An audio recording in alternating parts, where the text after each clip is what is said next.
Welcome back. We're at it again. I am going to play some more Final Fantasy. I'm going to shrink down my face. Hearthstone has annoyed me for the day, so here we go. Back to Final Fantasy. What were we doing? We were going down into the depths. Am I fully stocked up and ready to go? I have money. Do I have... I have no heals. Okay, we can fix that.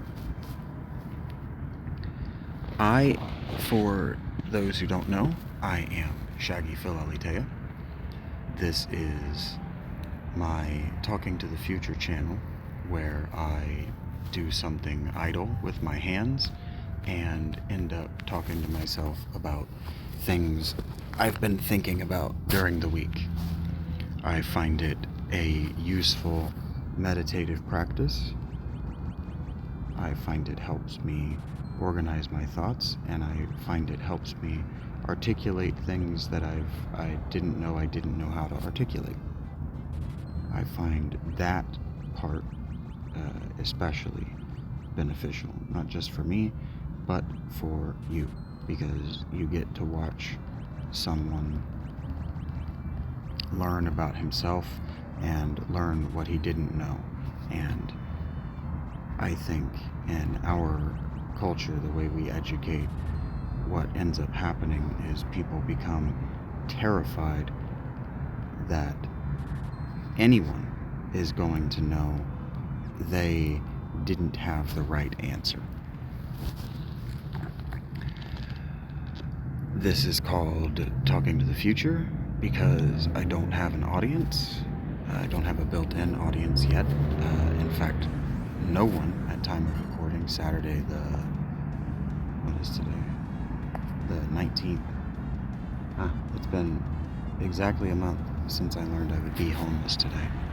That feeds into my synchronicities I was talking about during my Hearthstone play that ended up being an hour of talking about synchronicities and patterns and pattern recognition and value judgment and evaluating other human beings. So these are useful to you as audio podcasts in their own right in that way, but that does deepen the synchronicity.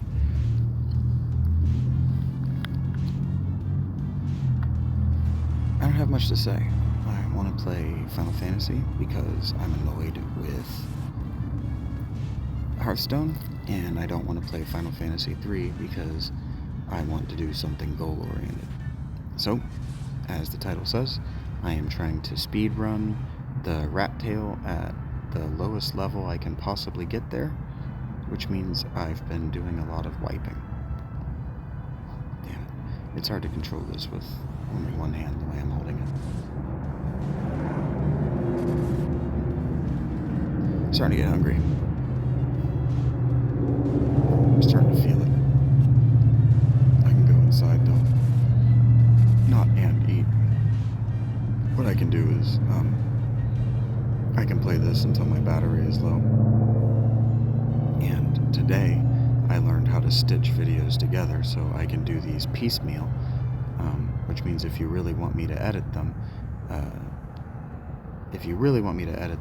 you're going to subscribe, and you're going to subscribe to the Shaggy Philalitea Patreon, and for more than just $1 a day, you're going to pay me real money if what you want me to do is that, because you want to feed me, and you understand that the first thing I need in order for me to actually sit and edit these is a battery bank, because mine was stolen early on in this adventure at being homeless, and so I need a battery bank, and I need a reliable one, which means I don't want the cheap on. Means that I'm going to want one that's waterproof and easily portable. Now the on one was fine, but it actually couldn't charge my battery all the way to full, so it actually wasn't adequate to what I need. You understand that if you want me to edit these, you want me to spend the time to do all of that, that means you believe in what I'm doing, not that you're lazy, and that you want other people to have them. Those sorts of quality of life improvements to the channel, and that means if you want quality of life improvements to the channel, you want to improve my quality of life, and you understand how reciprocation, conditionalism work. So that's cool. I'm not asking for money.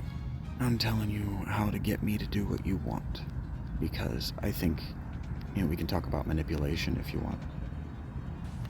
I think we have this idea that it's just a blanket evil to manipulate people. And I think we're naive as regards that. I think that all society is subtle manipulation. I think that all communication is subtle manipulation, whether you're, what am I doing? Whether you're just trying to manipulate what a person thinks about you or thinks about another topic is irrelevant. You're subtly manipulating them. And if you don't know you're doing it, that's problematic. We will need to address that and how to not do that anymore. But even that's fixable. What you get into is the vile manipulation, where you're trying to get people to do things that are stupid, and by that I mean you're trying to get people to do things that are not in their best interest, and that's bad. But I don't think anybody could make an argument that I'm trying to manipulate you into doing something that's not in your best interest. I think I've made the point over and over and over again that everything that I'm trying to subtly or otherwise manipulate you into doing is in your best interest, and not just in your best interest, it's in the best interest of you and the people around you. And so if you're talking about court, and I've been thinking about court, if you're talking in the context of like a courtroom, of trying to prove that somebody has caused someone else harm,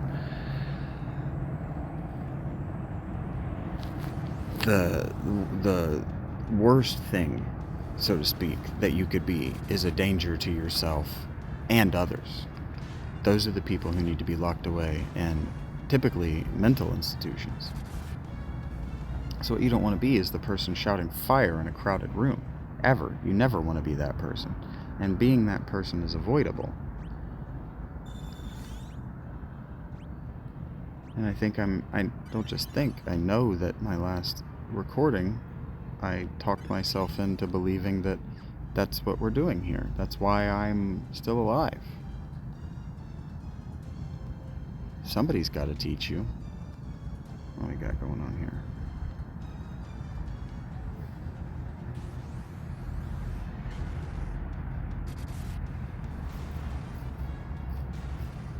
My face is too big.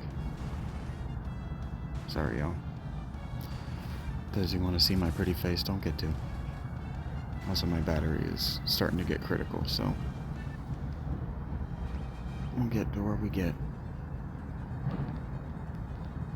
And if this... more Pisco demons? Oh, Anaconda's even worse. I might be dead.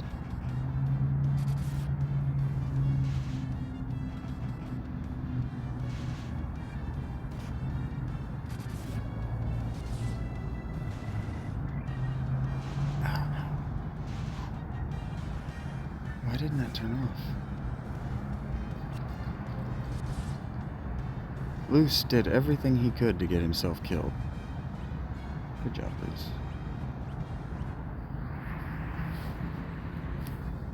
I obtained the silver something. You know what? I need to just turn my face off. Sorry, guys.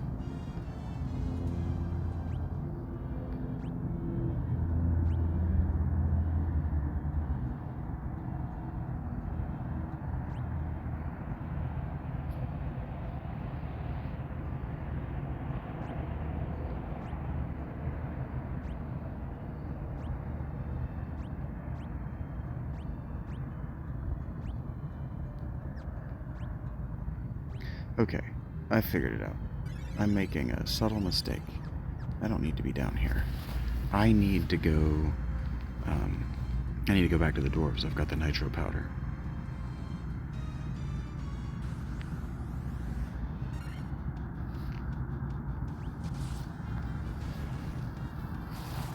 Maybe I didn't notice I picked up the nitro powder. Maybe I'm forgetting this dungeon.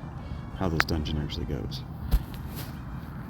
I thought there was like a Earth Titan or something I had to fight down here to get the nitro powder.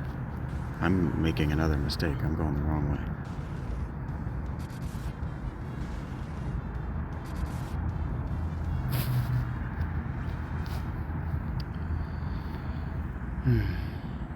But there's a... I'm going to be all over the place because I'm starting to get tired and I'm starting to get hungry. I've articulated that.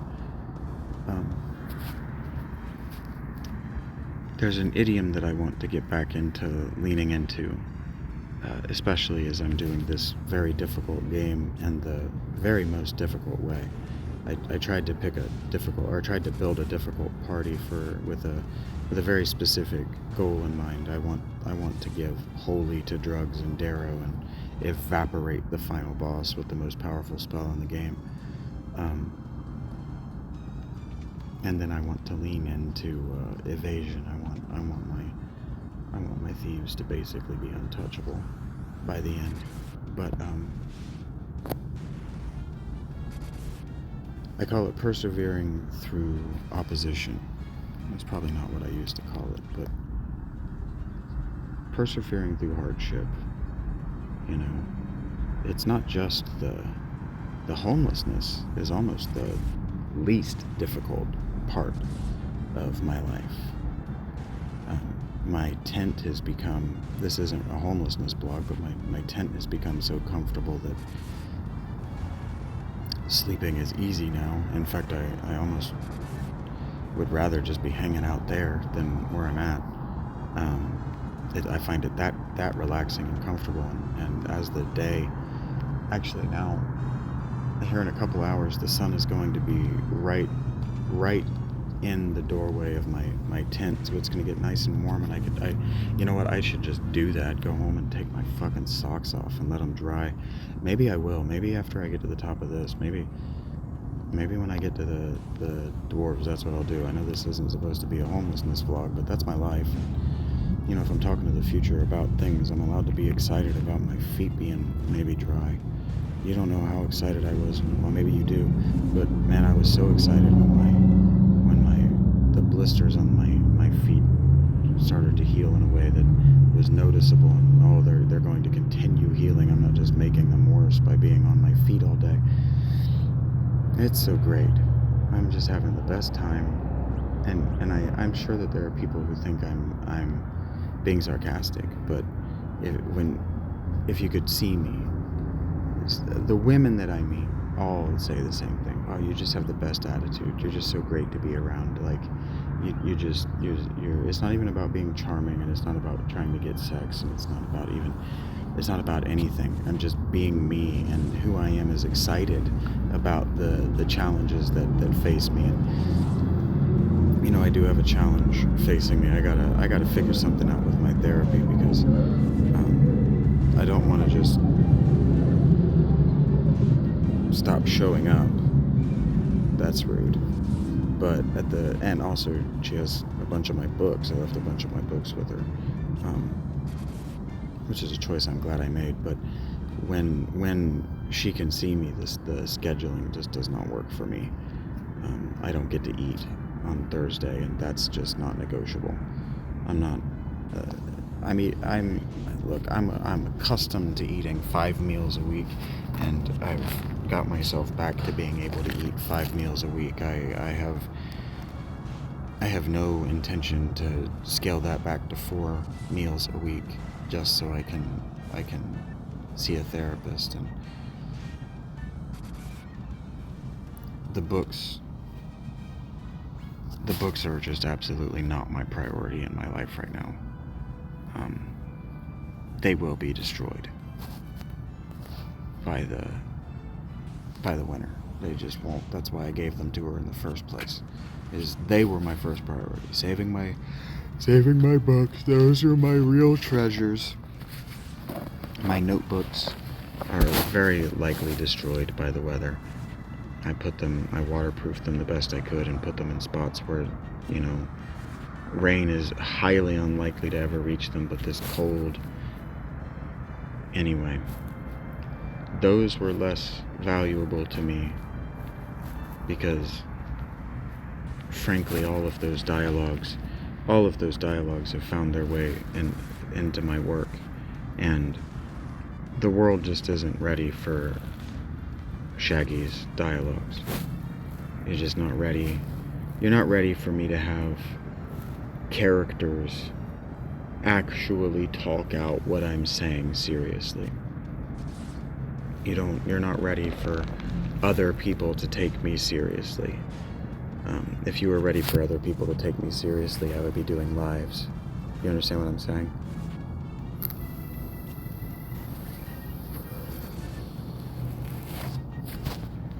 But there are views trickling into the main page on my big stuff. People will watch it on the weekends and when it's convenient to them, and then they'll start to watch it more and more and more, and they'll start to incorporate me more and more into their day.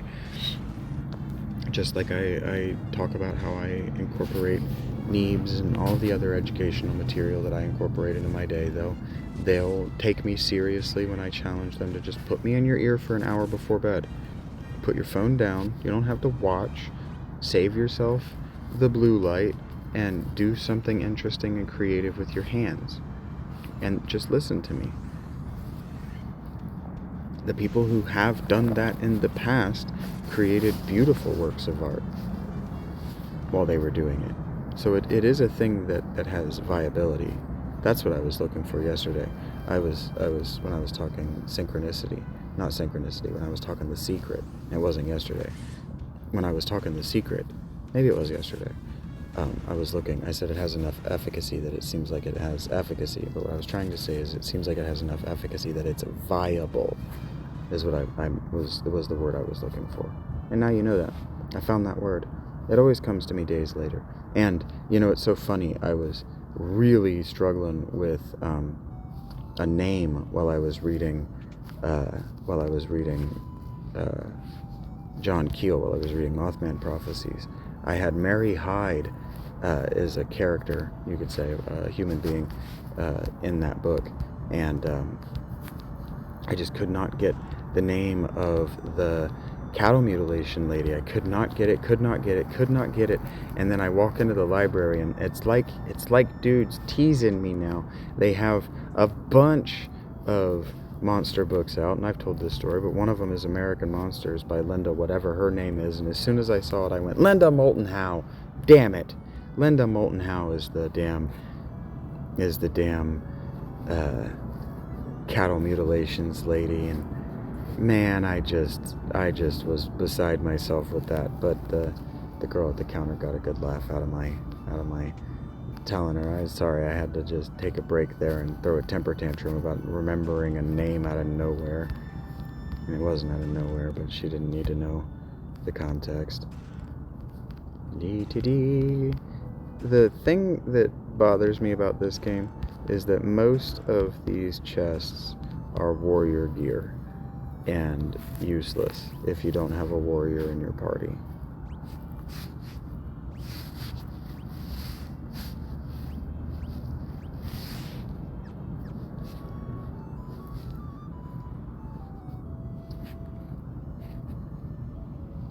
It does make the warrior fighter a little OP, like feel a little bit unfair, but then that could be said about D&D. That the fighter and the mage are really the only classes worth playing. You have to have a cleric in your party, but otherwise.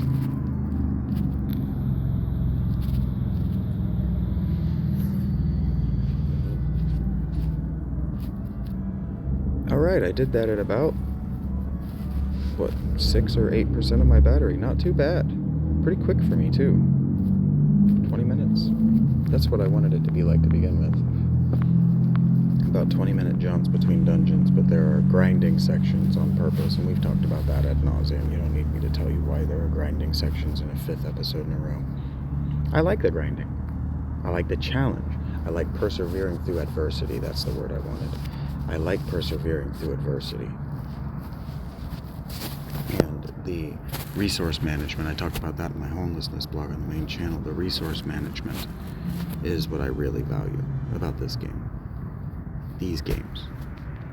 The more modern JRPGs are just really not, more modern RPGs in general just really are not about resource management. That you have to go to survival games, and then the survival games need to be voxel in my opinion, and so the only one that really draws my interest is 7 Days to Die, and I just don't have the setup to be able to play it, and that's a real bummer to me. So I play these old school JRPGs because they reward my sense of adventure and my perseverance through adversity, and they allow me to resource manage in a way that modern games don't. So is it nostalgia? Very little. It's very much for me about the game itself. So thank you for being here. I've been Shaggy Philalitea. This has been a quick dungeon run, and out.